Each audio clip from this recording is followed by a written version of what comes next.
Welcome back to the Bootleg Corner Movie Review Hours once again. Today's movie in focus is the new rendition of Mr. and Mrs. Smith, starring and directed by Donald Glover, aka Childish Gambino.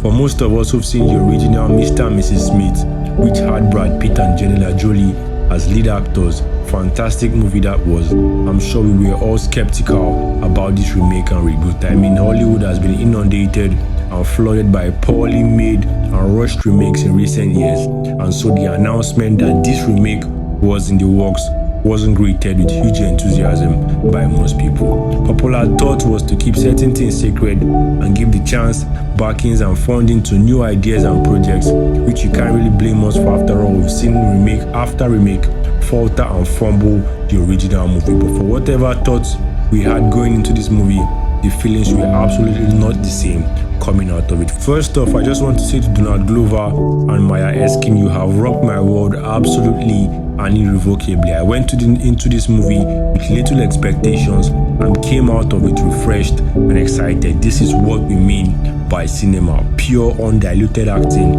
embracing and embodying your roles, an incredible script, proper pacing, romance and action. I mean, what's not to like?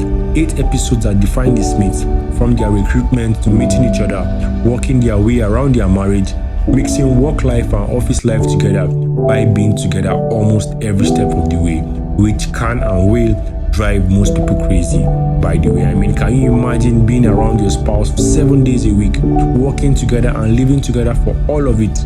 Even if you were in the deepest possible love known to mankind, it is bound to fracture at some point. In this movie, the script takes the audience on a journey alongside the Smiths, from quiet beginnings from their first meeting, setting boundaries and rules for their relationship, then working on their first job, where they both struggle with taking the front or back seat on the mission, and finally punctuated by the cake bomb at the end of the first episode. This is where we find out it's not all warm and fuzzy inside, no matter how endearing and likable the Smiths are. As I often say, pilot episodes serve to set the tone of any movie series, and if the pilot episode fails to show promise, it is highly unlikely that the movie will do well. Mr. and Mrs. Smith's pilot episode was entertaining and well grounded, bringing together 2 spies trying to work around their marriage and work life. Conversation and dialogue in the movie are so on point and realistic that it just flows so smoothly that you may even forget you are watching a movie at times. Both actors are so settled and commanding of their roles that it looks more like a real-life documentary than a movie with planned dialogue. There are no detectable holes or gaps in their conversation, body language or movement, and I mean, frankly, I could have watched them talk about nothing all day because they were that good. So big credit to Donald Glover and Maya Erskine, as well as the screenplay writers, because they did not miss a beat in this movie as regards dialogue and conversation. Their marriage is tested and twisted at multiple turns, and resentment grows partly due to work issues and the fact that they do not really know each other. They are joined at the hip by a dangerous job where their successes and failures depend on one another, and to add marriage into the mix is basically cooking with gunpowder. Their job is already challenging as it is, with them butting heads over style and method, leadership and control, and to take that and put it within a family or marriage dynamic is basically an accident waiting to happen. They did bond in the marriage after a short while. After all, what else could they do? They had been thrown together seemingly for life, but the wide chasm still existed in which they were 2 strangers with secrets, behaviors, and tendencies that could be entirely incompatible with one another. Falling in love made it all the more difficult because now they had to metaphorically build a house from the roof rather than from the foundation. The episode with the therapist exposes just how fragile their foundations are, as well as the tense situation and growing frustrations around their marriage. The camping trip is an attempt to salvage their marriage so much that it bungles the mission in the process, as they cannot find common ground on any issues.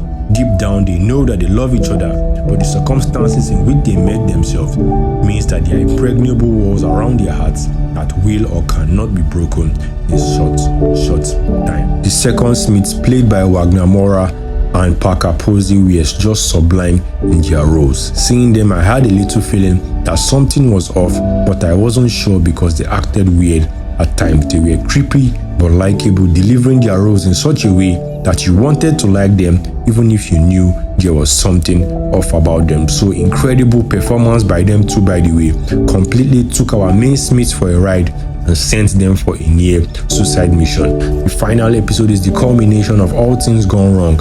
A marriage between two strangers sanctioned by an mysterious company is designated as useless, and so they trick the Smiths into trying to kill one another.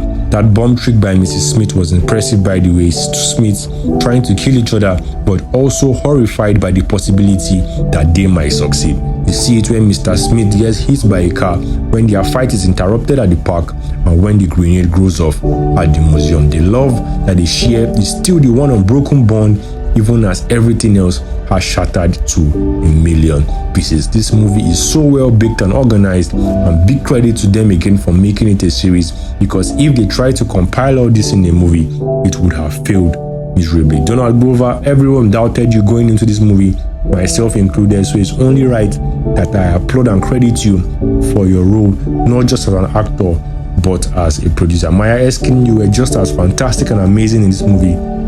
I don't think I've seen any other movies you've been in before, but after this, I guarantee you I will be there no matter what once I see your name on the cast list. Incredible, lifting and commanding performance from the two of you. Taking a remake and indeed remaking it in your own image is no easy feat, and I'm sure it will be remembered fondly by anyone who has seen it. Now, as to criticism, one major or minor flaw in this movie came in episode 2 when they killed the billionaire Eric, played by John Turturro. The moment I saw him, it just confirmed that this movie was going to be a hit, because I saw him play Irving in Severance, another smash hit, by the way. So coming back to this, the Smiths killed a billionaire and it just blows over quietly.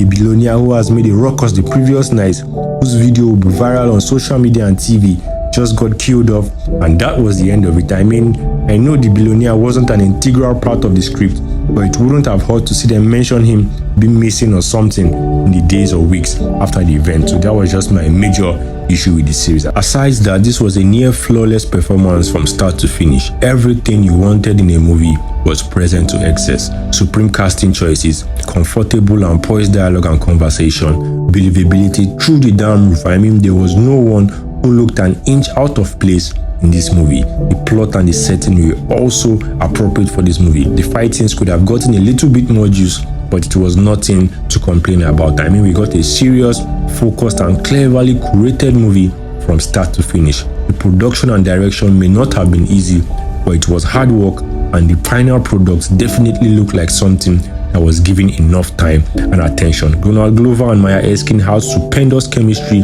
on this movie that you almost think that they are a real-life couple, and that says a lot about the believability levels of this series. This was an easy and captivating watch and had me enthralled from beginning to end, and so it's a no-brainer that it's staying aboard the ship. In lieu of ratings, is easily a 9 or 10 over 10 if you want to go that far. So I'll be recommending this movie to anyone interested in seeing this movie. This is still the Bootleg Corner. Check out our other content. Don't forget to subscribe. Keep it locked in, and bye for now.